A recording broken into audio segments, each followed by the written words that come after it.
उन्होंने हमें बताया कि फेसबुक के जरिए बड़े बड़े सिटी के लोगों को टारगेट करना है। मुझे पता चला कि ये एक स्कैम फैक्ट्री है। सीनियर सिटीजन जो उनको टारगेट किया जाता था मोस्टली। डिजिटल अरेस्ट की ट्रेनिंग दी गई आपको? यस। 50 लाख का टारगेट उन लोगों ने दे दिया हमें। जो बंदा काम नहीं करता है उसकी एक किडनी निकाल ली है। मुझे 7-7, 10-10 मिनट तक का शॉक दिया गया। लाखों लोग वहाँ पे फंसे हुए हैं।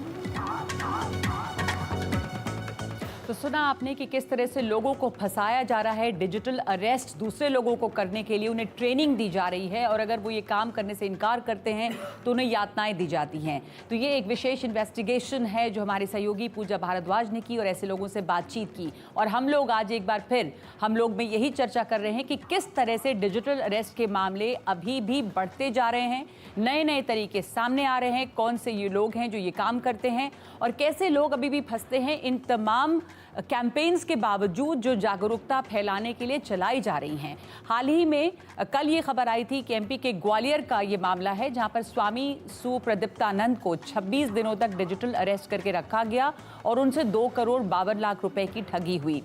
और उनके पास जो कॉल आई उस किस तरह से ठगों ने उन्हें क्या क्या बातें कहीं और 26 दिन तक उन्हें ये समझ में नहीं आया कि उन्हें कैसे उनको यातनाएं दी जा रही हैं। उनके दिमाग पर ये हावी थे ये लोग जिन्होंने डिजिटल अरेस्ट किया था।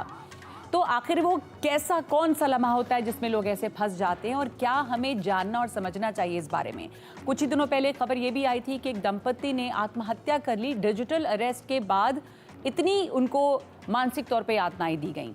तो ऐसे बहुत सारे मामले हमारे सामने हैं और इसलिए ज़रूरत है कि हम लोग आज एक बार फिर बात करें कि हम लोग इससे बचेंगे कैसे। मैं हूं नगमा आपके साथ और हमारे साथ यहाँ जुड़ रहे हैं पवन दुग्गल जो साइबर लॉ एक्सपर्ट हैं, सुप्रीम कोर्ट के वकील हैं, अमित दुबे हैं जो साइबर सिक्योरिटी एक्सपर्ट हैं, बीरेन यादव एक ऐसे शख्स जो डिजिटल अरेस्ट के पीड़ित रहे हैं और उनसे उनका तजुर्बा जानेंगे ताकि आप और हम कुछ सीख सकें कि हम बचें कैसे। जूम से हमारे साथ ऐसे कई लोग जुड़ रहे हैं जिनके साथ ये मामले घटनाएं हुई हैं, जैसे वाणी गुप्ता हैं जो डिजिटल अरेस्ट पीड़ित हैं, मदीहा रेशमवाला हैं, कृष्ण दास हैं और नरेश सक्सेना जी हैं। तो अगर मैं यहाँ से सबसे पहले शुरुआत करूँ, हमारे साथ स्टूडियो में बीरेन यादव जी बैठे हुए हैं। बीरेन यादव जी, आपके साथ क्या और कैसे हुआ ये पहले हमें संक्षेप में बताइए, क्योंकि हम समझना चाह रहे हैं कि इतनी तमाम जागरूकता के बाद भी लोग कैसे फंस जा रहे हैं। आपको भी क्या पहले जानकारी थी कि डिजिटल अरेस्ट नाम की कोई चीज़ हो रही है और क्या आप ऐसे में ट्रैप हो रहे हैं? आपको ये समझ में नहीं कैसे आ पाया? उस समय डिजिटल अरेस्ट का कुछ आया नहीं था, बट ये पता था कि ये कब हुआ था? ये चीज़ 8 अगस्त को, पिछले साल, इस साल जो साल गुजरा है 8 अगस्त को जी 2024। उसमें ऐसा था कि ऐसे समय में हुआ कि they put so much of fear into me which is related not to anything about phone something, so that put me off and it was affecting my family and children basically, so that fear was very strong. आपके पास call आई थी पहले? Call आई थी, कहा कि आपके एक phone से anti national messages issue हो रहे हैं जी। मैंने कहा मेरा फ़ोन नहीं है, तो उन्होंने मेरा आधार कार्ड बताया, मेरा पैन नंबर बताया, कहते ये फ़ोन उससे लिंक्ड है। उसमें मुझे कोई शक नहीं हुआ कि ज़रूर हो सकता है कहीं हो गई गड़बड़। तो उसको वो मुझे ले गए साइबर सेल, उनसे आप बात करो, वो आपको क्लियर कर देंगे। उससे ले गए। ये सब तब हुआ जब आप अपने घर में ही थे? घर में था, अकेला था। और वहीं पर उन्होंने आपको एक तस्वीर दिखाई होगी कि ये जो है आप हाँ जी, यहाँ से हट बाद नहीं में सकते। दिखाई जो जाके और दिखाया कि अरेस्ट वारंट पड़ा है कि ये अरेस्ट वारंट आपके नाम है। एंड वही नरेश गोयल की कहानी सुनाई। उसमें ध्यान ये था कि कुछ गड़बड़ हो गई फ़ोन पे तो अरेस्ट हो जाएंगे। उन्होंने ये कहा कि आपको कोई लॉयर नहीं मिलेगा कि इसमें सीधा अरेस्ट होते हैं। So that fear was so much. जी, तो तब तक बीरेन जी आपको ये बिल्कुल जानकारी नहीं थी कि कोई एक ऐसी चीज़ चल रही है जिसका नाम डिजिटल अरेस्ट है, क्योंकि काफ़ी कैंपेन्स हुई इसके ऊपर। प्रधानमंत्री ने आके सामने कहा कि अब तक हिंदुस्तान में ऐसा कोई कानून नहीं है जिससे आपको कोई डिजिटली अरेस्ट करे। तो यानी कि जानकारी अभी भी कम है, कम जगहों तक नहीं, पहुंची। उस समय बाद में बहुत हुआ पर उसकी कोई जगह नहीं थी। खुद अब माइंड पता नहीं क्या हो जाता उस समय कि दैट फियर में that you nothing, you don't remember anything that's happened. आपको बहुत ज़्यादा डर लग गया और आपको लगा कि आप इंडिपेंडेंटली सोच नहीं पा रहे थे कि क्या हो पा रहा है। So what all I had to do was switch off the phone. Very simple. It was very simple. I couldn't do that. आप सिर्फ फोन बंद कर देते तो आप बच जाते, और बच आपके जाते। बहुत पैसे का नुकसान हुआ इससे। Absolutely, I lost 1.6 crores. 1.6 All my crore. pension saving, defense pension saving, all कितने went. दिनों तक ये चला आपको? ये कितने दिनों 2 तक दिन। इन्होंने 2 दिन तक लगातार ये चलता रहा? आप तो किस तरह से दिमाग पर हावी हो जाते हैं? क्योंकि जैसा आपने अभी देखा, पूजा ने जो एक पूरी डॉक्यूमेंट्री की है, लोगों के साथ बातचीत की है कि इन लोगों को भी ट्रेनिंग दी जा रही है कि कैसे आप लोगों को डिजिटली अरेस्ट करें और उनको अपने काबू में करें। वानी जी, आप बताएंगी कि आपके साथ क्या हुआ था, कैसे फ़ोन आया, आपको समझ में नहीं आया, हुआ क्या, क्या कहा था आपसे उन लोगों ने? तो नगमा, ये मेरे साथ क्या हुआ, जो हुआ वो एग्जैक्टली जैसे प्रधानमंत्री ने डिस्क्राइब किया है मन की बात में, वैसे ही हुआ। और एक्चुअली क्या होता है डिजिटल अरेस्ट में, इसके बारे में अब बहुत चर्चा हो चुकी है। और ये मैं आपको बता दूं, क्रिमिनल्स की इतनी एरोगेंस है, उनको इतना कॉन्फिडेंस है हमारे सिस्टम में कि वो पूरे प्लॉट में कैरेक्टर्स का नाम भी नहीं चेंज करते। जैसे उन्होंने नरेश गोयल बोला, मेरे केस में भी नरेश गोयल था, आपने ब्राइब ली है, कैनरा बैंक में आपका अकाउंट है। अगर आप अलग अलग विक्टिम से बात करें, हमारा एक व्हाट्सएप ग्रुप है, हम करीब 20 विक्टिम्स हैं, we are all on that WhatsApp group and all of us have shared our stories. The plot is exactly the same, the characters are exactly the same. Everything that's been written about in the newspapers, everything that's in the news, it is shockingly the same. It tells you that the criminals are so confident, they are so arrogant, they know, they have so much faith in the inadequacy and the incompetence of our system that they don't even bother changing the script.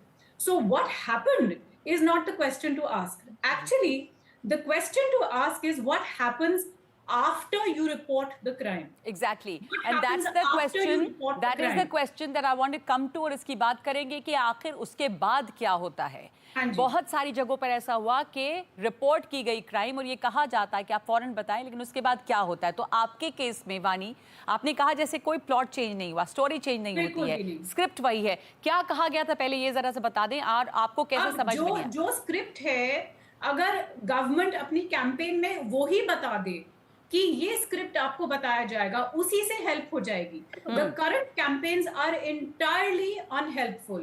They actually only mock the victims. As a result, what is happening is you feel guilt ridden, you feel shamed by the entire system because the whole world looks at you and says, oh, आप तो मूर्ख हैं, आप बिल्कुल। मूर्ख बन गए। जी। क्योंकि अभी कैंपेन जो है वो यही है, इसका टाइटल ही यही है, आप मूर्ख हैं क्या। हाँ। अब आप मूर्ख हैं क्या, it could not be a more insulting, more damaging campaign. It's the most damaging campaign that the government could release. And sadly, it's been released, it's been made by the top-notch ad agency of our country, Ogilvy. It's a pity that this campaign is going around. Now, what I want to tell you is that it was exactly the same script that Biren Yadav also had. The same script happened to me.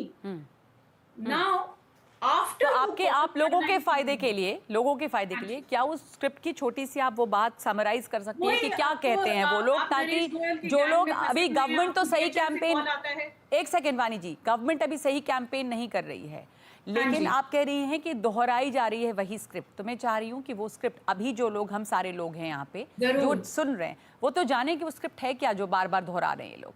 या आपको call आएगा, या तो FedEx से call है या DHL से call है। I don't know why courier companies are not being held accountable. Why are they not doing their bit? They're not doing what they're doing is entirely insufficient.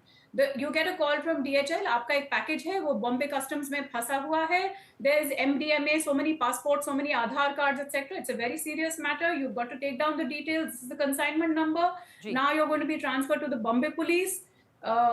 Now it all progresses at breakneck speed. You don't have time to think. You are constantly, it is psychological warfare, as the Prime Minister himself has described. So it moves very fast. Now you're at the Bombay police, now you're being transferred to CBI, then you're transferred to the ED. Almost all the cases, the victims are made to download Microsoft Skype. Microsoft Skype is never held accountable. They have all the Skype IDs are given to Microsoft. No information ever comes from Microsoft. I don't know why is it that our government does not hold Microsoft accountable. Why is Microsoft not ji, cooperating ji, with the police officials? बिल्कुल, बहुत महत्वपूर्ण सवाल आपने उठाए हैं। एक तो आपने ये भी कहा कि ये जो एड्स बन रहे हैं वो कितने इनसफिशिएंट हैं। ये भी आपने कहा कि जो कैंपेन है एक तो वो सही नहीं है। दूसरे जैसे फेडेक्स जैसी एजेंसियां हैं पवन दुग्गल जी, क्यों नहीं उनसे कोई सवाल किया जाता? इन्होंने सही कहा, ज़्यादातर फेडेक्स से कॉल आती हैं, ज़्यादातर कॉल्स आती हैं इससे कि आपके फ़ोन से कोई एंटी नेशनल एक्टिविटी जुड़ी हुई है। माइक्रोसॉफ्ट है, जब ये कंपनियों, बड़ी बड़ी कंपनियों का नाम लेकर ये किया जा रहा है तो इनसे कोई सवाल जवाब करने की गुंजाइश है, इनके ऊपर एक्शन क्या? और जो वानी ने कहा था कि एक तो है कि आपको बेवकूफ़ बनाया गया या ठगा गया, बेवकूफ़ भी सही वर्ड नहीं है, लेकिन उसके बाद क्या पनिशमेंट है? क्या लोग छूट जा रहे हैं, कुछ कंप्लेन होती है उसके बाद कोई सज़ा तो नहीं है इसमें? प्रॉब्लम यहाँ है कि हम लोग इनके यहाँ पॉलिटिकल विल नहीं है कि हम इन सर्विस प्रोवाइडर्स को अकाउंटेबल ठहरा सकें। कानून बहुत क्लियर है। तो पॉलिटिकल विल नहीं है तो इतने कैंपेन चला रहे हैं, प्रधानमंत्री मन की बात में बात कर रहे हैं इसके बार बार, तो क्या हम इसको सॉल्व करना चाहते हैं? देखिए, सॉल्व तो हम करना चाहते हैं, मंशा है, बट क्या देखिए, ये तो वही इंसिडेंट हो गया कि आप नलके से पानी पी रहे हैं, नलके से गंदा पानी आ रहा है, गंदे पानी से आप बीमार हो रहे हैं और लोग आपको त्राही त्राही कर रहे हैं कि साहब आपकी गलती है। भाई गंदा पानी यहाँ कहाँ से रहा है? वो नलके में फाइन पानी कौन दे रहा है? वो सर्विस प्रोवाइडर्स को आपने अकाउंटेबल बनाना है। इंफॉर्मेशन टेक्नोलॉजी एक्ट बहुत स्पष्ट कहता है, अगर इंटरमीडियरीज हैं उनकी जिम्मेवारी है ड्यू डिलिजेंस स्थापित करने के लिए जब वो अपनी ऑब्लिगेशंस का निर्वाह करते हैं। अब प्रॉब्लम यहाँ है कि उनको हम अधिकांश तौर पर नजरअंदाज कर देते हैं, जैसे हम फोकस करते हैं। जैसे यहाँ पे माइक्रोसॉफ्ट की उन्होंने बात की, यहाँ पे फेडेक्स की बात की, क्या उन तक भी कोई बात पहुँचती है? उनसे कोई सवाल जवाब किया जाता है? आप साइबर लॉ एक्सपर्ट हैं, आप ये बताएं कि उसके आगे वो लोग क्या करें? इनके जैसे लोग, वानी जैसे लोग और भी बहुत सारे लोग हैं, शिकायत भी हम आगे लेके जाते हैं, तो क्या कोई कार्रवाई इस पे होती है? या do you think that the law जो अभी एग्जिस्टिंग है that needs to be changed for it? देखिए, सबसे पहले फेडेक्स से आप क्या कहेंगे? क्योंकि फेडेक्स तो खुद विक्टिम है ना इस केस में। आप किसी के भी नाम पर किसी को भी कॉल करके लूट रहे हैं, उसमें उस व्यक्ति की क्या गलती है? मैं आपके नाम से कॉल कर दूं, क्या गलती है? पर क्या वो लोग कुछ कर सकते हैं इसको कुछ नहीं कर लेकर सकते। कि आप फेडेक्स से आप खुद सोचिए ना कि मैं हैं? नगमा जी के नाम से किसी को कॉल कर दूं और मैं नगमा जी से कहूं आपकी गलती है, तो नगमा जी क्या कर सकते हैं? इंडिविजुअल और एक कंपनी में कोई फर्क नहीं होगा, इतनी बड़ी कंपनी है, आपके नाम पे, पीएनबी के नाम पे घोटाले हो रहे हैं। तो इम्पर्सोनेट तो किसी का भी हो सकता है। सवाल यह है कि फेडेक्स को आप कुछ नहीं कर सकते, माइक्रोसॉफ्ट को कर सकते हैं। माइक्रोसॉफ्ट से आप मांगते हैं, लेकिन प्रॉब्लम है, अभी आपको माइक्रोसॉफ्ट छोड़िए, व्हाट्सएप का मैं खुल के नाम ले रहा हूँ, अभी लगातार ऐसे केसेस हुए जिसमें मर्डर करके भागे हैं लोग और व्हाट्सएप पे बात कर रहे हैं, और हम व्हाट्सएप से पूछ रहे हैं कि भाई हमें दे दीजिए, वो कह रहे नहीं दे पा रहे, नहीं दे रहा डेटा। और उसके बाद फिर आप कहते हो कि आप इंटरमीडिएट्स को पुश करने लगते हैं, उनको लायबल बनाने लगते हैं। जैसे ही गवर्नमेंट उनके ऊपर पुश करने लगती है तो फिर वहाँ पे दूसरे तरह का नैरेटिव सेट हो जाता है कि भाई ये नहीं कर सकते आप, उनको फ्रीडम दीजिए। यहाँ पर गवर्नमेंट एक दुधारी तलवार पे चल रही है। गवर्नमेंट केस सॉल्व भी करना चाहती है, कर्व भी करना चाहती है, और उसके बाद उनको कोई डेटा भी नहीं मिलेगा। बड़ी कंपनियों के खिलाफ ये बहुत बड़ी चैलेंज है जो मैं ऑनेस्टली यहाँ पर रख रहा हूँ, क्योंकि हम डेली उलझते हैं इन केसेस से और हम रिक्वेस्ट करते जाते हैं कि भैया दे दीजिए अभी। बट एक मिनट अमित जी, जो साइबर क्राइम हो रहा है, जैसे वानी की जो एक फ्रस्ट्रेशन है कि what happens after that, cyber crime हुआ, बड़ी बड़ी कंपनियों को लेकर हम दोधारी तलवार पे चल रहे हैं, लेकिन जो विक्टिम्स हैं उनको भी तो कोई जस्टिस चाहिए। क्या है उनके लिए उसके बाद में? अगर लोग पकड़े भी जाते हैं, उनके खिलाफ एफआईआर होती है। देखिए अब होता क्या, उसके बाद क्या होता है, जैसे अब एफआईआर होती है, जैसे सर का केस में भी डिस्कस कर रहा था, एफआईआर हुई, सबसे बड़ी गलती जो वहाँ पर होती है वो होती है बैंक के द्वारा, क्योंकि इन्होंने बैंक को हार्डली 20-25 मिनट में बता दिया था कि मेरे संग ऐसा ऐसा हो गया, उस अकाउंट को फ्रीज कर दिया जाए और सामने कोई और ट्रांजेक्शन ना होने पाए। उसके बावजूद पैसा निकलता गया और एक ही दिन में करोड़ों रुपए निकला। आज की रेट में मैं अपने अकाउंट से करोड़ रुपए निकालना चाहूँ तो बैंक मेरे पीछे पड़ जाएगा कि भैया कहाँ भेज रहे हो, कैसे भेज रहे हो, क्यों भेज रहे हो, दुनिया भर की अप्रूवल दीजिए जी। और क्रिमिनल इतना पैसा आता है जाता है, और जबकि वो अकाउंट खुला है अभी 3 महीने पहले, उसको आप कोई मॉनिटरिंग नहीं है, उसके बाद अलर्ट भी नहीं, जबकि उन्होंने इन्फॉर्म कर दिया बैंक को। तो मेरे ख्याल से बैंक की लायबिलिटी सेट करना बहुत ज़रूरी है। अभी यूके के अंदर एक लॉ बना अक्टूबर 2020 में, अक्टूबर 24 में, कि चाहे विक्टिम की गलती हो चाहे बैंक की गलती हो, बैंक को 5 दिन के अंदर पूरा पैसा वापस करना पड़ेगा। गलती बैंक की ही मानी जाएगी क्योंकि विक्टिम ने इन्फॉर्म कर दिया, बात खत्म। ये इस तरह का एक लॉ इंडिया में चाहिए। जैसे ही आप बैंक को लायबल बनाना शुरू कर देंगे, वो सारी टेक्नोलॉजी ले आएंगे, वो मनी ट्रेल भी ले आएंगे, वो पैसा रोक भी देंगे, वो फिर खुद अपने आप वो सारी काम करेंगे जो आप से करवाते हैं। वो कि आप इनको अरे मैं क्यों इन्फॉर्म करूं, मैंने आपको पैसा दे दिया है, अब आप सिक्योरिटी की जिम्मेवारी लीजिए। उनकी जवाबदेही उसके लिए कानून लाना या उसके लिए बहुत ज़्यादा ज़रूरी है कि बैंक रिस्पॉन्सिबल हो। और पवन दुग्गल जी, मैं बार बार पूछ रही हूँ कि वो लोग, मान लीजिए हमारे किसी जानने वाले के साथ भी ऐसा हुआ, अब वो जो लोग थे कुछ साइबर क्राइम इन्वॉल्व वो पकड़े गए, उनके खिलाफ एफआईआर हुई, एक नॉर्मल एफआईआर हुई, लेकिन वहाँ से वो अगले दिन फिर छूट जाते हैं। परेशानी किसकी हुई? जो इन लोगों जो इसमें पीड़ित थे उनको परेशानी हो रही है। तो ये कोई कानून तो है नहीं, बेल हो जाती है इस केस में, कोई सज़ा तो है नहीं यहाँ पे, तो फिर क्या डर रहेगा किसी को भी? डर है ही नहीं ना। उसका कारण ये है कि भारत का Then what needs to be changed? उसमें what needs to be changed is the law। हमारे यहाँ जो इंफॉर्मेशन टेक्नोलॉजी एक्ट है वो लगभग सारे साइबर क्राइम्स को बारिंग 2 साइबर क्राइम्स बेलेबल ऑफेंस बनाता है। आपके खिलाफ आज एफआईआर होती है, कल आपको अधिकार के तौर पर बेल मिलती है। तो जब आपको बेल मिलती है आप क्या करते हैं? अपने विरुद्ध जो इलेक्ट्रॉनिक एविडेंस है उसको डिस्ट्रॉय कर देते हैं और मस्ती से आराम से तमाशा देखते हैं, क्योंकि आपको मालूम है कि आपकी कोई कन्विक्शन नहीं हो सकती। तो लॉ में चेंज करने की आवश्यकता है। जब तक लॉ ना चेंज किया जाए, केंद्रीय सरकार के पास पावर है सेक्शन 87 आईटी एक्ट में कि वो स्पेसिफिक ड्यू डिलिजेंस पैरामीटर्स लेकर आए, ताकि इस तरह के जो डिजिटल अरेस्ट वाले मामले हैं उनको एड्रेस करने के लिए सर्विस प्रोवाइडर्स कदम उठाएं।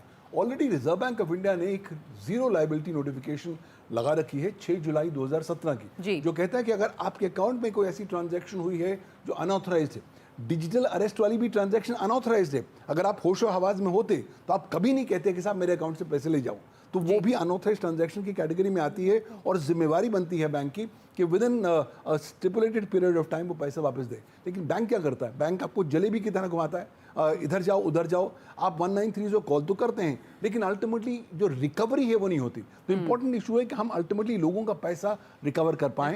जो बैंक्स हैं उनको जिम्मेवार बनाएं, क्रिमिनली जिम्मेवार बनाएं, सिविली जिम्मेवार बनाएं, जो आरबीआई की नोटिफिकेशन है उसको इफेक्टिवली इन्फोर्स करें, और जो ये आईटी एक्ट में जो सो कॉल्ड सुरक्षा कवच इन इंटरमीडिएटरीज को दिया गया है वो छीनने की आवश्यकता है, उन्हें बताने की आवश्यकता है। अगर आपके प्लेटफॉर्म पर ये हो रहा है तो आप ये नहीं कह सकते कि साहब ऐसा मुझे कुछ नहीं पता, मैं अंधा हूं, सॉरी। तो इंटरमीडिएटरीज को रिस्पॉन्सिबल भी बनाएं, बैंकों को रिस्पॉन्सिबल बनाएं, और दूसरे जो आपने बात कही कि बेलेबल ऑफेंस है सारे, तो कोई डर नहीं है, तो वहां पर कानून में चेंज की भी जरूरत है। बहुत सारे मामले ऐसे हैं जिसमें पैसा कहीं रिकवर नहीं हुआ। मदीहा रेशमवाला हमारे साथ हैं, कृष्णदास जी हैं।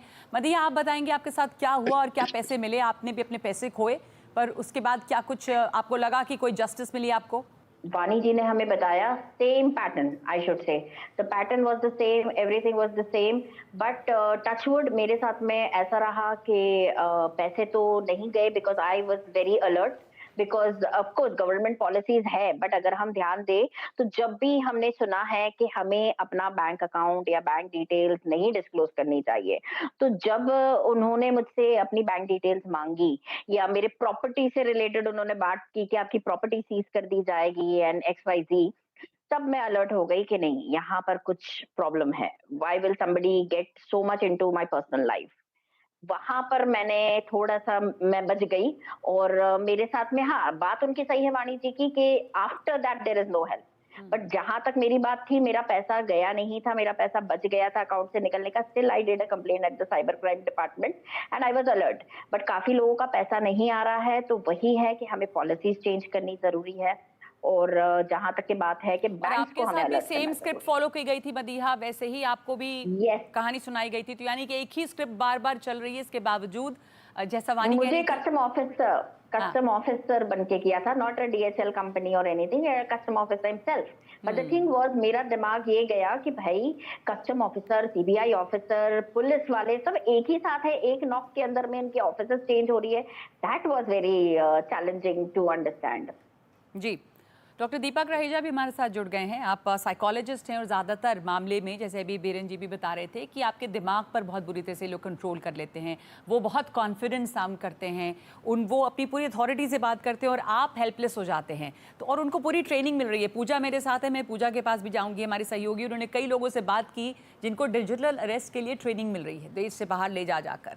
तो क्या साइकोलॉजी रहती है, किस तरह से आपको वो एक वीक फुटिंग पे ला देते हैं पहले और आपके दिमाग पर हावी हो जाते हैं कि आप कुछ सोच ही नहीं पाते फिर? देखिए, वो जो मूवमेंट होता है ना इनिशियली, उसमें आपको इस कदर बरगला दिया जाता है कि आप एक खौफ और भय की स्थिति में आ जाते हैं, और जैसे ही आप खौफ की स्थिति में आते हैं आपकी क्रिटिकल थिंकिंग कहीं बिल्कुल क्षीण हो जाती है। एंड द मोमेंट आपकी क्रिटिकल थिंकिंग जैसे कम हुई, ये आप पे डरा डरा के हावी होके कहीं कोई इस तरह का कन्फेशन आपसे लेने का प्रयास करते हैं। कोई आप ऐसी बात बोलें जिसको ये रिकॉर्ड कर रहे हैं, जिससे आप बिल्कुल बैक फुट पे आ जाते हैं। अब किसी भी तरह की कोई कहानी रच के, बिकॉज ये बहुत अपने आप में एंटी सोशल हैं, साइकोपैथ्स हैं, क्रिमिनल्स हैं, लेकिन ये साइकोलॉजी के बहुत गूढ़ प्रिंसिपल्स को भी पकड़ के चलते हैं। उनको हैंड्स ऑन ट्रेनिंग होती है, इनको पता होता है कि कैसे आपको उस मूवमेंट पे इतना गलिबल बना देना है कि आप उस झांसे में फंस के, तो मोटे तौर पे डर पे खेलते हैं, आप बिल्कुल, पूरी तरह से it's डराते fear, हैं। बिल्कुल, बिल्कुल आपने सही कहा। पूजा के पास जाऊंगी। पूजा, आपने ऐसे कई लोगों से बात की और पूरी एक आपने डॉक्यूमेंट्री बनाई इसके ऊपर। ये लोग बाहर जा रहे हैं और इनको बल्कि ज़बरदस्ती ले जाया जा रहा है, इनके भी कैद में रखा जा रहा है, इन्हें ट्रेनिंग दी जा रही है। कैसे ये सब कुछ चल रहा है? कई देशों में चल रहा है। पूजा जी नगमा, और मुझे लगता है कि अभी इस समय में जितनी बात साइबर क्राइम की होनी चाहिए उतनी हो नहीं रही है। मुझे लगता है कि अगर ये जागरूकता हो तो लोग स्कैम का शिकार ही नहीं बने। अभी आप देखें, कई सारे जॉब ऑफर्स चल रहे हैं जो हमारे बेरोजगार युवा हैं, खासतौर से उनको टारगेट किया जा रहा है। एज ग्रुप है 20 से लेकर 40 तक की, और इनको जॉब ऑफर्स के नाम पे साउथ ईस्ट एशियन कंट्रीज में बुलाया जाता है। अब जहां पे ये क्राइम हो रहा है ये है म्यांमार और कंबोडिया, लेकिन इनको यहाँ नहीं बुलाया जाता, इनको थाईलैंड वियतनाम बुलाया जाता है। थाईलैंड वियतनाम से इनको कम से कम समझिए 5 से 6 गाड़ियां बदलकर इनको बॉर्डर के पास, यानी कि म्यांमार में के पार्क जो मशहूर है मोई रिवर के पास, वहां पर एक पूरी स्कैम फैक्ट्री चलती है। के पार्क समझिए कि हर दिन वहां पे नई नई कंपाउंड्स बन रही हैं, बिल्डिंगें बन रही हैं, लाखों लोग वहां पर हैं जो कि ह्यूमन ट्रैफिकिंग हो रहा है। इन लोगों को जॉब के नाम पर वहां पर ले जाते हैं, कहते हैं डेटा ऑपरेटर का जॉब है या फिर वेटर का जॉब है या फिर अलग अलग ऐसे उनको उनके स्किल के हिसाब से या उनकी डिग्री के हिसाब से उनको ऐसा ऑफर मिलता है। वहां पर जाते हैं, वो बंधक रखे जाते हैं और वहां पर उन्हें प्रताड़ित किया जाता है, इलेक्ट्रिक शॉक दिया जाता है, हैंडकफ लगाकर कई घंटों तक एसी के सामने उन्हें खड़ा रखा जाता है। ऐसी कई यातनाएं उनके साथ हुई हैं और ये हमारे भारतीय ही हैं, क्योंकि ऐसा स्कैम अगर इन सब देशों से हो रहा है तो उनको वहां के लोग ही चाहिए जो वो स्कैम कर पाए। अब जो सेक्सटॉर्शन है, इन्वेस्टमेंट स्कैम है, तमाम जो ऐसे फ्रॉड्स हो रहे हैं, डिजिटल अरेस्ट है, ये सब वहां पर समझिए कि 1.5 से 3 महीने की ट्रेनिंग पहले उनको दी जाती है।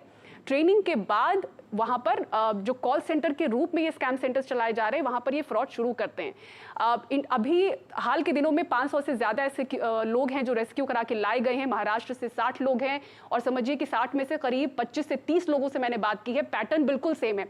जो ऐसा एक विक्टिम कह रही है कि अगर ये स्क्रिप्ट तय है तो ये स्क्रिप्ट सरकार क्यों नहीं बता रही है, इसके बारे में इतने एड्स क्यों नहीं हो रहे, आप जगह जगह ऐसे होर्डिंग्स क्यों नहीं लगा दे रहे हैं कि इस तरह के आपकी स्क्रिप्ट ये हो सकती है, इस तरह के कॉल भी ये लोग कहेंगे, क्योंकि वही सेट पैटर्न है। मोटे तौर पे कस्टम से फोन आ रहा है जी, जैसा आप कह रही हैं, जैसे जवानी भी कह रही थी, मोटे तौर पे कस्टम से फोन आता है, फेडेक्स से फोन आता है, या ये कि कोई एंटी नेशनल एक्टिविटी चल रही है या कोई आपका पार्सल पकड़ा गया है, तो ऐसे कॉल अगर वो सेट पैटर्न है, वो जी मुंबई पुलिस बन के बात करते हैं। हाँ, मुंबई पुलिस बन के बात करते हैं। जो थर्ड लेयर का जो टीम है वो सीबीआई ऑफिसर बनती है कि हम आपका केस जो है अब आगे बढ़ा रहे हैं, अब आप डिजिटली अरेस्ट हो चुके हैं, वहां पर सीबीआई के ऑफिसर आएंगे आपके पास।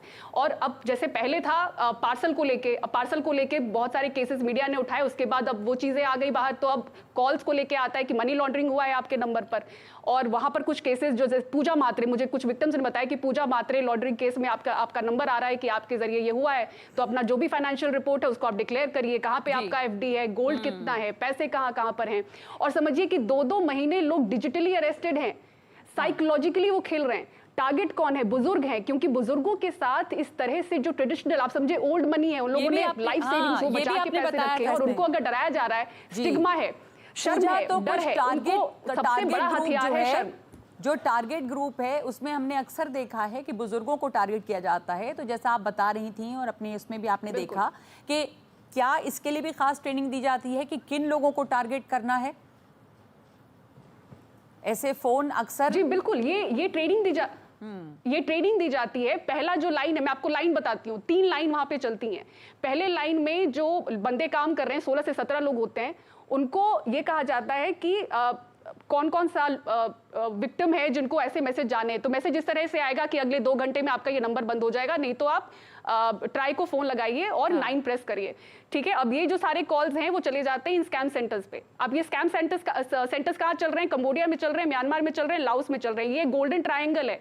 इंडियन ही बैठा है लेकिन वो खुद भी विक्टिम है, उसको इलेक्ट्रिक शॉक दिया जा रहा है। इलेक्ट्रिक शॉक के बीच में वो वहां पर वो कॉल कर रहा है, लाइन नंबर का बंदा आपको मैसेज करता है, उसके बाद कॉल ट्रांसफर होता है। ये लाइन नंबर 1 में ही बात चल रही है। लाइन नंबर 2 में मुंबई पुलिस आ जाती है, ज्यादातर केसेस में मुंबई पुलिस बताती है अंधेरी का कोई एड्रेस कि हम आपका जो नंबर है वो अंधेरी के एड्रेस पे या इसके एड्रेस पर है और आपके नाम से, आपके इस नंबर से मनी लॉन्ड्रिंग हुई है।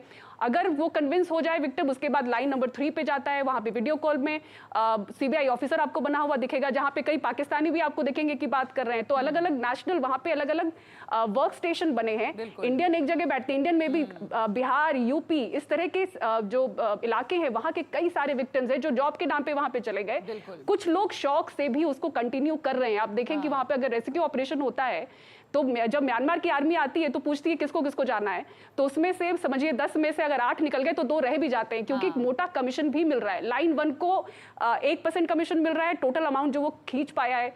लाइन नंबर 2 को 3% और जो थर्ड है जो कि पैसा खींच पाया उसको 5% की कमीशन मिलती है। तो ये एक ऐसा क्राइम चल रहा है जहां पर देशों के बीच की भी एक अपनी जटिलता है। यहाँ पर कई सारे पेपर वर्क्स हैं और ये सारे चलाने वाले चाइनीज लोग हैं। ये सबसे बड़ी जानकारी है जो इस पूरे इन्वेस्टिगेशन में हमारे सामने आई कि ये चाइनीज माफिया जो एक समय में गैम्बलिंग कर रहे हैं या अलग अलग क्राइम में थे, अब सब साइबर क्राइम में जुट चुके हैं। और इंडियन इकोनॉमी जो आप समझे जी, इंडियन इकोनॉमी नगमा सबसे इंपॉर्टेंट चीज है कि इंडियन इकोनॉमी जो 300 लाख करोड़ की है, इसका डबल 600 लाख करोड़ पैसे ये स्कैमस्टर्स, ये साइबर क्राइम से बना चुके हैं। बहुत ही एक्सपोनेंशियली जो हम राइज देख रहे हैं साइबर क्राइम में, ये इसलिए हो रहा है क्योंकि फैक्ट्री सेटअप है इन सब इलाकों में। और फैक्ट्री सेटअप है, इतनी बड़ी इकोनॉमी खड़ी हो गई है इसको लेकर, तो जाहिर है कि ये इतना उलझा हुआ है कि इसको रोकना भी इतना आसान नहीं है। लेकिन जब पूजा आपको इतनी जानकारी मिली, लोगों से आप बात कर सकी, एक पूरा एक रैकेट है, कंबोडिया, लाओस, ये तमाम जगह, म्यांमार इसमें शामिल है, चीन चला रहा है रैकेट। उन जगहों को टारगेट किया जा रहा है जहां पर बेरोजगारी ज्यादा है, तो भारत से लोग जा रहे हैं, पाकिस्तान से जा रहे हैं, यहाँ पे भी बिहार, यूपी के लोग जा रहे हैं और उनमें से कुछ लोगों को फायदा भी हो रहा है। तो सरकारों को भी पता होगा और अगर हम करना कुछ चाहें तो उस लेवल पे होगा काम। मैं नरेश सक्सेना जी को भी जोड़ना चाहूंगी। नरेश जी, आपके साथ क्या हुआ था? कितनी देर के लिए आपको डिजिटली अरेस्ट किया था और आपको क्या समझ में आ पाया था कि कोई आपके साथ इस तरह का की चाल चल रहा है? देखिए, मेरा डिजिटल अरेस्ट 6 घंटे चला और उन्होंने शुरुआत इस तरह से की कि पहले मेरे कमरे को उन्होंने देखा और कहा कि इतनी सारी किताबें क्यों हैं आपके पास? मैंने कहा मैं लिखता हूँ। बोले अरे वाह, क्या लिखते हैं? मैंने कहा कविता लिखता हूँ। तो बोले तब तो देखिए मेरा भी इंटरेस्ट बहुत है पोइट्री में, और अगर आप कविता लिखते हैं तो लखनऊ में मीर हुए हैं शायर, उनका कोई शेर याद है आपको? मैंने कहा हाँ याद है। तो मैंने मीर का शेर सुना दिया उनको। सिरहाने मीर के आहिस्ता बोलो, अभी टुक रोते रोते सो गया है। बोले वाह वाह, आप तो जेन्युइन आदमी हैं और क्या कविताएं लिखते हैं वगैरह वगैरह। इससे पहले वो मुझे ये बता चुके थे कि देखिए आपके फ़ोन नंबर से ये मनी लॉन्ड्रिंग हो रही है, करोड़ों हज़ारों करोड़ रुपए की मनी लॉन्ड्रिंग हो रही है, और हम मुंबई के किसी थाने का इलाका बताया, वहाँ से बोल रहे हैं जी, और आपको को गिरफ्तार कर लिया जाएगा और आपको आपकी अरेस्ट जो है, आपका अरेस्ट वारंट जारी हो चुका है जी। तो अब आपके पास सुबह तक का वक्त है। आपको समझ में तो कैसे आया? 6 घंटे में कैसे फिर आप निकल पाए? क्योंकि कुछ लोग तो 26 दिनों तक रह गए हैं। नहीं, तो वो हुआ ये कि मेरे घर वालों ने जब ये देखा कि मैं खाना खाने के लिए नहीं निकल रहा, भीतर ही थाली मंगा रहा हूँ, दरवाज़ा खोल नहीं रहा हूँ, बाहर नहीं आ रहा हूँ, तो उन्हें चिंता हुई। तो उन्होंने दूसरे घर के जो दूसरे सदस्य दूसरे शहरों में हैं उन्हें फ़ोन किया। उन लोगों ने कहा कि ये फ्रॉड है जी। तब इन्होंने घर का दरवाज़ा पीट के खोला, मेरे हाथों से फ़ोन छीन लिया और फ़ोन छीन लेने के बाद उसे बंद किया। अच्छा, तब ये हुआ, वरना मुझे पूरा यकीन था कि ये लोग भले आदमी हैं और मुझे बचाने की कोशिश कर रहे हैं। वो ये कह रहे थे कि उन्होंने मुझसे कविताएं सुनी और कहा अरे वाह, ये तो दोबारा सुनाइए, ये तो बहुत अच्छी कविता है और हम आपको बहुत जल्दी फ्री कर देंगे। सुबह बस आपका अकाउंट देखेंगे, मनी लॉन्ड्रिंग नहीं है तो किस्सा खत्म हो जाएगा। बस अपना अकाउंट वेरीफाई मॉर्निंग में करा लीजिए और सब हो जाएगा। तो मैं समझ रहा था ये बहुत जेन्युइन लोग हैं ये जी, और आपकी मदद कर रहे हैं, लेकिन इत्तेफाक तो मेरे था घर कि वालों आपके ने परिवार वालों ने इसमें तत्परता दिखाई और आप इससे बच पाए। और कृष्णदास जी, आपके साथ क्या हुआ था, आपकी बात भी सुन लें, और आपको कब समझ में आया कि आपके साथ ऐसा हो रहा है? I was under digital arrest for 12 hours, from 9 a.m. in the morning till 9:30 p.m. at night. And the story is same, exactly the same. And I was told that from my phone, there is some, my telephone number will be blocked because there are some, this thing, your abusive language calls, it, etc., etc. The story is same, you know. Then they said, then I said, you will be arrested within 2 hours. You have to come to Mumbai. Then I smiled and said, how can I reach Mumbai? I stay in Delhi. Then they said, okay, अच्छा. Then अब मैं तो दिल्ली में रहता हूँ, मैं कैसे मुंबई आऊँगी? बोला अच्छा ठहरिए, मैं हम CBI को फोन देते हैं. They give the phone to CBI. Then they clear me that, madam आप जो हैं अभी अंडर vigilance है, मतलब we are, I mean this is a video call. You will not be able to see us. We are able to see you. But the thing is that they were very, very sober to me. They were very sweet spoken to me. For the single moment, I never felt that I'm in problem. I thought they are helping me. They showed me arrest warrant, and so I was again little disturbed. They said, no, you don't cry, don't shed tears and all. You know, we are there to help you. Then they went to the boss, and the boss is acting and telling why you are have not arrested yet this lady. Then she's telling, I think she looks to be, not responsible for all this. So you will, yes, I will say, well, let me see what I can do. Then they said, what is your bank account and all this. The way I was, उनको जैसे मैंने इसका response देते जा रही थी, मुझे ये दिमाग में अभी लगता है कि एज इफ मैं हिप्नोटाइज हो गई हूँ, एज इफ जो भी वो बोल रहा है मैं ऐसे ही कर रही हूँ, जो I could have thought in different way also. So दोनों बैंक से RTGS करके उन्होंने पैसा निकाल लिया, my whole life saving, total 83 lakh they have I mean taken. And वो बोल रहा था कि आपको लॉकर में कितना गोल्ड है एंड डायमंड ज्वेलरीज है. देन आई उसके बाद रिकवरी तो कुछ नहीं हुई आपके केस में भी, कुछ मिला नहीं आपको वापस? No, it's 1 year going to be over. एक नया पैसा भी रिकवरी नहीं हुआ. And one thing I would like to mention, you know, second day it happened on 24th of May. Second day only in the evening I got a message from IFSO that your 25 lakh from HDFC Bank is being on hold. So I was very hopeful that this money at least will come back. You know, when the first court order came, उसको 25 लाख के बारे में पहला court order आया था.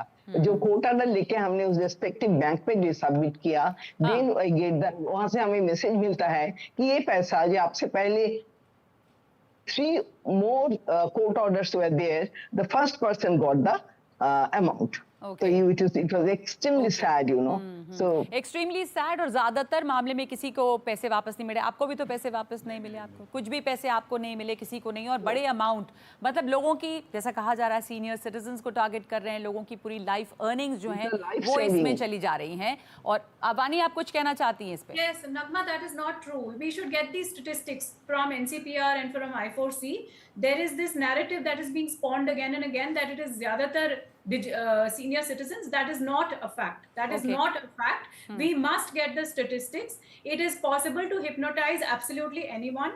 If you see the kind of cases, definitely आप हिंदी में थोड़ा बात करेंगी वानी. नहीं, ये तो आपने सही कहा कि किसी को भी हिप्नोटाइज कर दें, लेकिन बात ये है officials, police themselves, bankers, IAS bureaucrats, the people in the highest positions have all been scammed exactly the same way. बिल्कुल.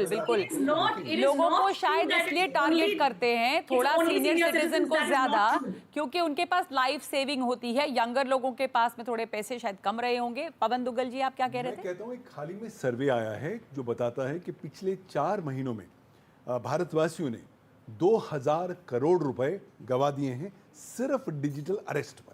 बाकी ऑनलाइन फ्रॉड तो छोड़ ही दीजिए. तभी तो पूजा जैसा बता रही कि वो इकोनॉमी एक्सपोनेंशियली बढ़ रही है. तभी जो पाइपलाइन है, पाइपलाइन का पहला पोर्शन तो सरकार बहुत अच्छा कर रही है, अवेयरनेस ला रही है. पाइपलाइन का सेकंड पोर्शन है कि अगर बैंक्स कोई भी ट्रांजैक्शन करने से पहले एक लाल बटन दबाएं जो केवल डिजिटल अरेस्ट का बटन है, ताकि कोई भी पेमेंट करने से पहले उपभोक्ता को लाल बटन दबाना होगा कि साहब ये डिजिटल अरेस्ट पेमेंट नहीं है, तब तो हम कुछ पैसे को फिर रोक पाएंगे। और अल्टीमेटली अगर आप बैंक को जिम्मेवार मुश्किल है करना, क्यों नहीं बैंक से कर सकती हैं? तो कर सकती हैं बैंक, ओवरनाइट किया जा सकता है, सिर्फ आरबीआई की नोटिफिकेशन की आवश्यकता है। और तीसरी बात, अगर आरबीआई कहे साहब बैंक के उसके करने के बावजूद भी पैसा गया है, पैसा हम आपसे रिकवर करेंगे। और चौथी बात, बैंक के टॉप मैनेजमेंट को हम क्रिमिनली लायबल बनाएंगे एज को-अक्यूज। अगर आप ये 4 चीजें कर दीजिए तो आप देखिए 75% है। उसके लिए क्या होगा? रिकवरी अल्टीमेटली बैंक से आएगी, उसके साइबर इंश्योरेंस कवर से आएगी। अगर हम ये 4 चीजें कर लेंगे तो मैं उम्मीद करता हूं कि 70 से 75% टोटल डिजिटल अरेस्ट वाले मामले हैं वो काफी हद तक ब्रॉडली। आप में से भी कोई अपना शेयर करना चाहते हैं मामले? जी दीपक जी, आपको जोड़ना चाह रहे हैं इसमें? मुझे ऐसा लगता है कि जैसे बात हो रही थी, वो शेम और गिल्ट उस मोमेंट में किसी में भी इवोक किया जा सकता है। हमें लगता है हम बहुत समझदार हैं, लेकिन उस मोमेंट में इस तरह का सम्मोहन का वातावरण क्रिएट होता है कि आप बिल्कुल नम हो जाते हैं। और उस नमनेस की स्थिति में अगर वो लाल बटन भी है पवन जी, तो मैं शायद उसको भी दबा दूंगा, बिकॉज़ ऑप्शन तो रहना ही चाहिए कि हम ये रोक सके कम से कम। ये ज्यादा जो है ना, ये अनजाने में फ्रॉड नहीं होता है। जो डिजिटल अरेस्ट और इस तरह का जो माहौल बनता है, उसमें कैपिटलाइज किया जा रहा है आपकी डर की प्रवृत्ति पे, और कुछ भी नहीं है। ये भय का गेम है। ये जो लोग वहाँ बैठे हैं, जैसा कहा, वो कैंप्स चल रहे हैं जो उन्हें फियर साइकोलॉजी में ट्रेन कर रहे हैं कि कैसे एक सम्मोहन की सी स्थिति क्रिएट करनी है कि चाहे वो आईएएस हो, चाहे डॉक्टर हो, चाहे ब्यूरोक्रेट हो, कहीं ना कहीं ऐसी उसकी रग पे हाथ लगा के आप एक ऐसा कन्फेशन उसके मुंह से निकलवा लीजिए। उसके बाद तो ये जो 5-5, 6-6 दिन चले हैं, ये इसी फियर में चले कि पहले 15 मिनट में उन्होंने आपसे कोई ऐसी बात उगलवा ली जो आपके कहीं। कुछ लोगों के मामले में तो 26 दिन चले हैं। हम अभी स्वामी जी की बात कर रहे थे, जो कि ग्वालियर का मामला है। 26 दिन तक वो डिजिटल अरेस्ट में रहे। हो सकता है वहां पर उसी तरह का कोई फियर रहा हो और उनकी शायद जानकारी ना रही हो। तो हम बात करें डिजिटल अरेस्ट की। बहुत ज़्यादा बढ़ चुका है ये क्राइम, लेकिन किस तरह से इसको रोका जाए, क्योंकि लोगों के खून पसीने की कमाई, ज़िंदगी भर की कमाई इसमें गायब हो रही है और उन्हें इंसाफ कहीं से नहीं मिल रहा। तो उसका सोल्यूशंस क्या है, इस पर ये चर्चा कर रहे हैं हम। एक ब्रेक के बाद लौटते हैं।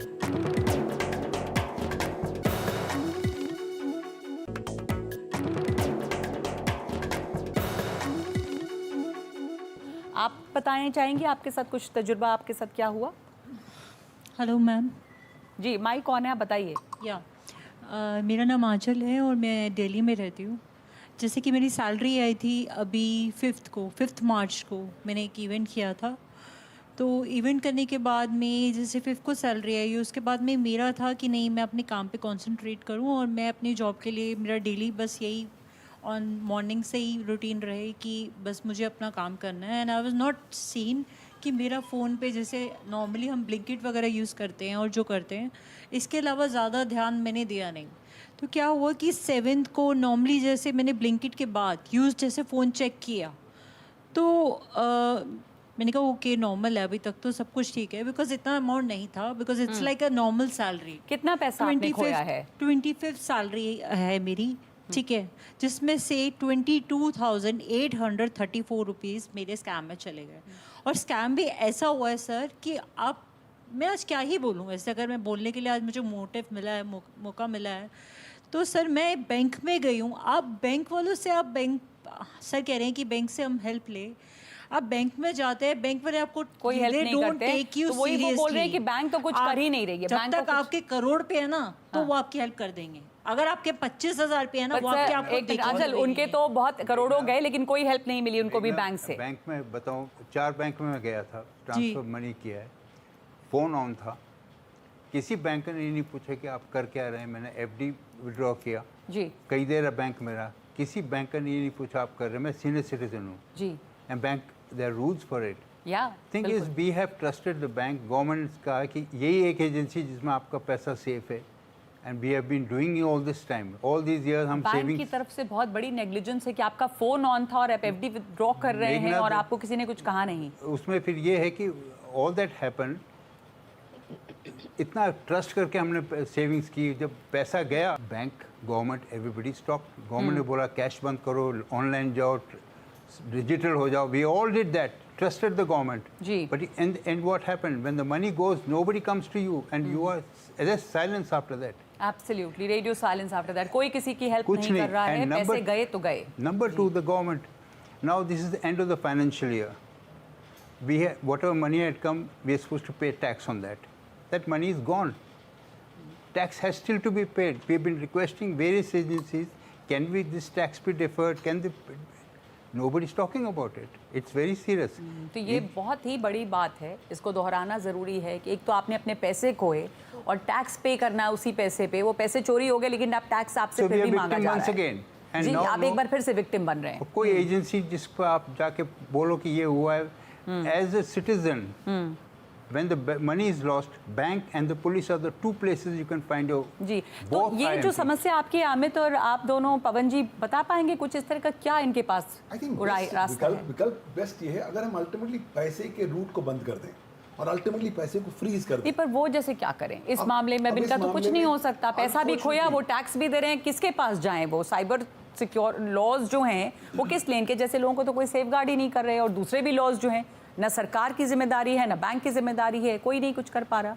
देखिए यही प्रॉब्लम है कि जिम्मेवारी किसकी हो, जो हमारा डिस्कशन ही चल रहा है, क्योंकि हर आदमी बैंक कहता है कि भाई हमारी गलती नहीं है आपकी गलती है, उसके बाद आप कहते हैं पुलिस के पास जाते हो तो हम क्या करें, तो हर आदमी अपनी जिम्मेवारी से। गवर्नमेंट की तरफ से भी सिर्फ ये कैंपेन है, पर जब जो लोग पीड़ित हैं उनके लिए कुछ नहीं किया जा रहा है। वानी आप कुछ इस पे कहना चाह रही हैं? क्यों ना एक सेकंड आ रही हूँ वानी। हाँ बोलिए वानी।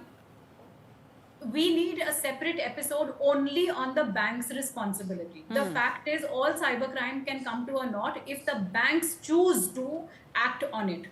When you go to HDFC and make a transfer, HDFC does not ask you that your bank balance has bloated. आपका बैंक बैलेंस पहले 2 लाख था, अब आपका बैंक बैलेंस इतने करोड़ों में हो गया है, आप इतने करोड़ों क्यों रख रहे हैं अपने बैंक बैलेंस में? HDFC आप नहीं पूछता है। जब आप ट्रांसफर कर रहे हैं, HDFC आपसे नहीं पूछता है कि आप इतने करोड़ों रुपए क्यों ट्रांसफर कर रहे हैं, कोई नहीं पूछता है। HDFC कहता है कि आप तो पैसे ट्रांसफर कर रहे हैं ICICI बैंक में, we don't have visibility to the KYC of the beneficiary.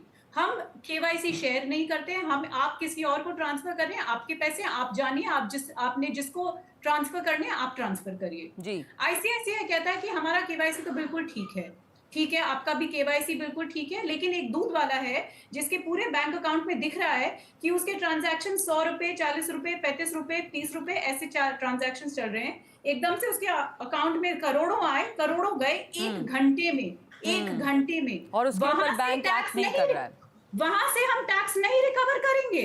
हम उस दूध वाले से नहीं पूछेंगे कि भाई साहब आपके पास 10 करोड़ आए हैं, इसका जरा आप इनकम का क्या, what is the source of your income? जबकि जब भी कोई नॉर्मल एवरेज पर्सन के पास अगर बैंक में हेवी अमाउंट का ट्रांजैक्शन होता है तो फौरन नोटिस आ जाती है कि कहां से आपके पास पैसे आ गए।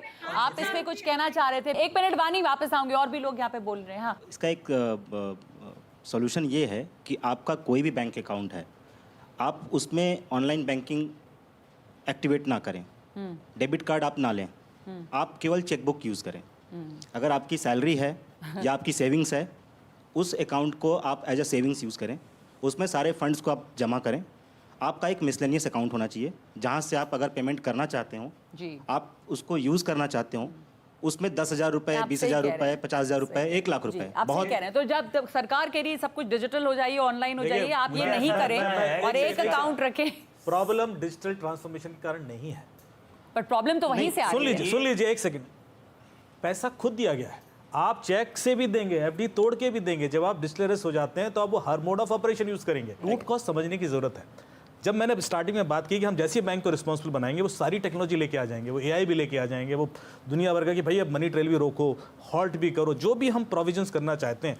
UK ने बड़ा स्मार्ट मूव किया, उन्होंने तुरंत कहा कि चाहे किसी की गलती, यदि हमने बैंक पर ट्रस्ट किया कि हमारा पैसा है तो बैंक ही पैसा देगा, बात खत्म। तो आप कह रहे हैं कि सिर्फ और सिर्फ बैंक को रिस्पॉन्सिबल बना दो, 2 दिन में प्रॉब्लम सॉल्व हो जाएगी। क्योंकि बैंक जब पैसा लेना जानता है तो पैसा ढूंढना भी जानता है, वो सब कर लेंगे। कि आप उसको ट्रेस प्रॉब्लम क्या है कि हमने अकाउंटेबल नहीं बनाया, उनको एक हमने लीवे दे दिया कि नहीं आप तो बच सकते हो। आपका क्या इसमें पॉइंट था? मुझे एक चीज़ ऐड करनी थी कि लाइक हमारे रिलेटिव में एक फ्रॉड हुआ था जिसमें उन्होंने वीडियो कॉल किया एंड ही सेड कि आपके बेटे को इसमें मतलब फंसाया गया है एंड उन्होंने बोला कि इसका क्या प्रूफ है। तो उस प्रूफ के लिए उन्होंने एक चीज़ ये भी करी कि उन्होंने AI से अपने उनके बेटे की आवाज़ तक निकाल दी और बोला कि देखिए, और वो बोल रहे हैं पापा मुझे बचा लो, जबकि एक्चुअल में वो वहाँ नहीं था, बट बिकॉज ऑफ द जो उनकी लैंग्वेज थी इस वजह से वो पहचान पाए कि उनका बेटा उन्हें पापा नहीं बोलता था। लेकिन क्या ये AI जो मतलब आवाज़ निकाल रहा है, and being a law student भी हम लोग भी इसमें फंस सकते हैं। हमें भी लगता है, हो सकता है, लग सकता है कि वो रियल पर्सन है, इम्पर्सोनेट कर देते हैं, तो उसका भी क्या नए टेक्नोलॉजी का नया इस्तेमाल तो हो ही रहा है। जैसे हमारे सर न्यू लॉज आए, लाइक BNS आया है,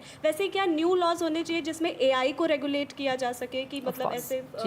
एक आध सवाल मैं और ले लूं, आपका कोई किसी को पॉइंट अपना जोड़ना है? नहीं, मैं सर, कोई भी लॉ जो होता है ना बेटा, वो शरीफों के लिए होता है। क्रिमिनल तो लॉ तोड़ के ही काम करता है। लॉ लाने से क्रिमिनल नहीं रुकेगा। मतलब इम्प्लीमेंट वो कैसे हो रहा है, उसको आप नहीं सोचो कि लॉ ले आएंगे तो क्रिमिनल कहेगा नहीं मैं कल से AI यूज नहीं करूंगा, ऐसा तो नहीं होने वाला। वो तो रादर और करेगा, कहेगा ठीक है। तो हमें सिर्फ लॉ इसलिए होता है कि जब कल पकड़ा जाए बंदा तो सजा हो जाए और उसको एक डर रहे, डिटरेंट रहे। पर इसको रोकने के लिए डेटरेंट नहीं है ना, ये बात बार बार पवन दुग्गल जी भी कह रहे हैं, डेटरेंट नहीं है। लोग अरेस्ट भी हो जाएंगे तो बेलेबल ऑफेंस है, बैंक रिस्पांसिबल नहीं है। अहम रूप से ये बात पूछना चाहता हूं कि अगर वो ट्रांजैक्शन मैं खुद कर रहा हूं तो आप किसी थर्ड पार्टी को इंक्लूडिंग द बैंक कैसे लायबल बनाएंगे? क्योंकि बैंक से सवाल पूछते हैं। जो मोस्ट रिलायबल सॉल्यूशन है ना, वो awareness and educating the masses, जो जिसमें आपका एक बहुत अमूमन जो आप बात कह रहे हैं कदम है ये। वो मेरा भी सवाल है, क्योंकि बैंक्स ये इमीडिएटली कहते हैं, एक सेकंड, आपने जो कहा मैं समझ गई कि आप खुद ट्रांजैक्शन कर रहे हैं, द बैंक्स विल से कि आपने खुद पैसे दिए हैं, मेरा इसमें क्या रोल है, this is what the bank से, तो इसका क्या तोड़ है? How will you make the bank responsible? मुझे डर और पैनिक को एक हथियार के तौर पर मुझे टारगेट कर दिया, तब मेरी क्षमता खत्म हो गई कि मैं आपको independent. Duggal ji, how will I prove कि मैं डर और पैनिक में कर रही थी? वो कहेंगे हमें क्या पता, कोई भी ऐसे कह सकता है कि डर और पैनिक में मेरे से पैसा ले लिया गया, अब आप मुझे पैसा दीजिए। मेरे यहाँ से तो पैसा गया, किसी और अकाउंट में तो गया, आप सो रहे थे वहां पर। और डर और पैनिक, ये पॉइंट है, देखिए डर और पैनिक में यूजुअली सेक्सटॉर्शन होती है, इस तरह का भय होता है। और कहीं ठीक है, अमित आप क्या इस पर कह रहे हैं? मैं कह रहा हूँ कि मैंने पैसा कैश में नहीं दिया है, बैंक से दिया, मैंने पैसा बैंक टू बैंक दिया है। अब बैंक क्यों नहीं ट्रेस कर सकता उस पैसे तो को? बैंक कहेगी कि आपने विलिंगली दिया। हाँ, बैंक ट्रेस करे। अरे वापस लाइए ना भाई, मैं भी आज आपको कुछ दे देता हूँ, मुझे पता है ना वापस ले सकता हूँ, बैंक अब नहीं आएगा भाई, अब दे दिए, ये क्या बात हो गई? ठीक, आप इसमें क्या जोड़ना चाह रहे हैं? एक सेकंड प्लीज, हाँ एक एक करके बोलिए। जोड़ना है, जैसे बोल रहे कि डर के अंदर लोग देते हैं, तो मुझे एक फेसबुक पे फ्रेंड रिक्वेस्ट आई थी, तो उसमें मतलब बहुत ज़्यादा सेलिब्रिटी की तरह थी लड़की, तो उन्होंने हाय हेलो करके और पूरा आई लव यू वगैरह सब चीज़ बोलना, और अचानक से बोला गया काफ़ी दिन बात करके कि मेरा बर्थडे है, तो मतलब आप यहाँ पे होते तो मैं आपको गिफ्ट देता, तो उसने बोला कि आप नहीं, मैं आपको गिफ्ट भिजवाती हूँ। तो उसने सोने की रिंग, ब्रेसलेट है ना, 20 लाख रुपए कैश, हाँ मतलब वहाँ पे एयरपोर्ट पे आते वो कहते हैं मुंबई, हाँ भिजवाई, कस्टमर रुक गया, फिर कस्टम वो कहते हैं एयरपोर्ट पे आए, तो मैंने फ़ोन लगाया एयरपोर्ट, इंदिरा गांधी एयरपोर्ट, कह रहा भाई यहाँ तो कोई ऐसे नहीं है। फिर वहाँ कॉल करा लड़की को, वो कहती है बॉम्बे एयरपोर्ट पे है, कस्टम डिपार्टमेंट में। अब वहाँ पे मैंने कॉल लगाया, तो कहा सर आपका यहाँ पे है 20,000 रुपये, आप ट्रांसफ़र कर दो, हमें आपके घर भिजवाएंगे। तो मैंने बोला भाई घर तो नहीं, मैं आपको वहाँ पे आके लेता हूँ। तो एक बार उनसे मैडम से बात कर लो, वो बड़े प्यार से कहती बेबी आप दे दीजिए इन्हें, तो बहुत नुकसान होगा, आपके कम से कम 1 CR के मैंने आपको गिफ्ट दे भेजे। तो आपने मैंने दिया? मना नहीं दिया, मैंने बच गया मैं। बट मुझे वहाँ पे कस्टम डिपार्टमेंट, वहाँ पे एयरपोर्ट पे बोला लोगों ने कि सर आप किसी चक्कर में मत आओ, आप किसी 10,000 मांगोगे वो भी नहीं देगा बंदा। ओके, हम सोचते ऐसा है ना कि हम हमारे पास बहुत स्पेशल चीज है, बस 1 करोड़ दे रहे हैं, कोई आदमी बैठा 1 करोड़ एक एक करके सबको मौका मिलना चाहिए। आपका क्या सवाल है? अब मैं माइक ले लूं। हिमाद्री पूर्णिमा मेरा नाम है, मैं भी लॉ स्टूडेंट हूँ।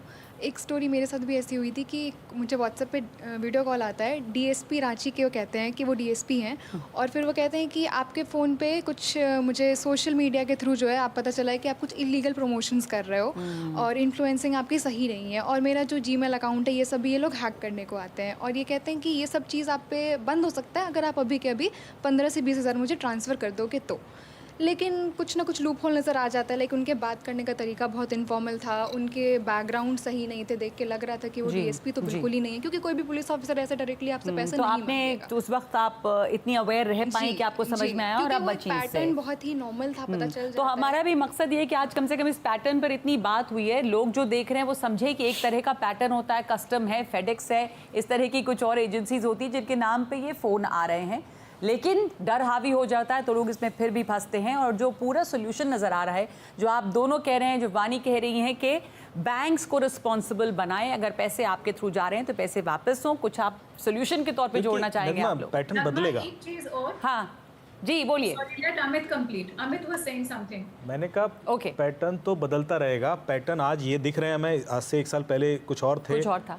ये आगे एकदम से चेंज होंगे। एआई आ गया है तो ऐसे भी होगा कि आवाज आपकी हाँ, कोई सब कुछ एक वर्ल्ड क्रिएट हो जाएगा आपके अराउंड, और फिर आप गलती करोगे, फिर आप कहोगे नहीं मैं तो इस सिचुएशन में था। पैटर्न हम कितना भी बता दें, कितना भी अवेयरनेस फैला दें, ये आगे आगे इवॉल्व होगा ही।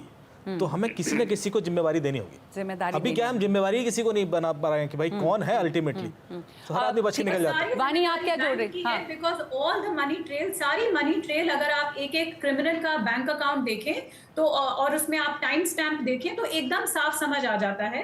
मतलब हम सबको पता है आपकी सैलरी कितनी है, अमित की सैलरी, हम बैंक स्टेटमेंट देख के आदमी का प्रोफाइल समझ आ जाता है। अब अगर मेरे अकाउंट में, जब गवर्नमेंट को मालूम है कि इसकी सैलरी लगभग ही 3 लाख कमाती है, इसके अकाउंट में 3 करोड़ आ रहे हैं, तो बैंक मेरे से फोन करके पूछे, गवर्नमेंट मेरे से फोन करके पूछे कि भाई आपके पास ये पैसे कहाँ आए हैं, कैसे आए हैं। अगर इतनी इन्वेस्टिगेशन हो, that itself can solve the problem. The other thing which bears reemphasis again, जो बीरेन यादव ने बात बोली टैक्स की, ये बहुत ही अजीब बात है, बहुत ही अजीब बात है। अब these cyber crimes are almost 5 years old. We need a change in the law with immediate emergency, with immediate urgency. Why?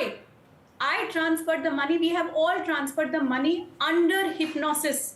We were made, हमें बोला गया, हमें coercion करके हम सारे इन्वेस्टमेंट्स, हमें प्रेशर में, डर में पैसे ट्रांसफर हुए। मैंने अपने सारे investments, life long investments redeem किए। अब जब वो पैसे आए, वो मेरे अकाउंट में 1 घंटा भी नहीं रहे, इन मिनट्स वो पैसे क्रिमिनल को ट्रांसफर हो गए। जब क्रिमिनल को ट्रांसफर हो गए तो मैं कैसे टैक्स पे करूं?